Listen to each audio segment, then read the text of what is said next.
Question number 9 says a double bond is stronger than a single bond and a triple bond is weaker than a double bond. तो students, जो double bond होता है वो shorter होता है than a single bond between the two same atoms. This shrinkage is due to the addition of pi bond, which results in the additional attraction on both atoms, bringing them closer together.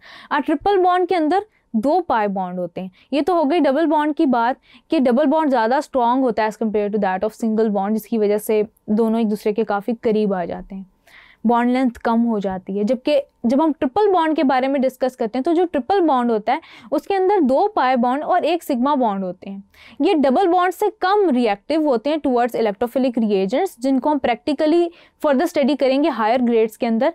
उसके अलावा students, जो bond distance है वो triple bonded atoms के दरमियान बहुत कम होता है, जिसकी वजह से जो ट्रिपल बॉन्ड्स होते हैं ये डबल बॉन्ड से, डबल कोवेलेंट बॉन्ड से कम रिएक्टिव होते हैं. So students, that's all for today. I hope कि मेरा डिस्कस किया हुआ एक एक क्वेश्चन आपको अच्छे से समझ आया होगा.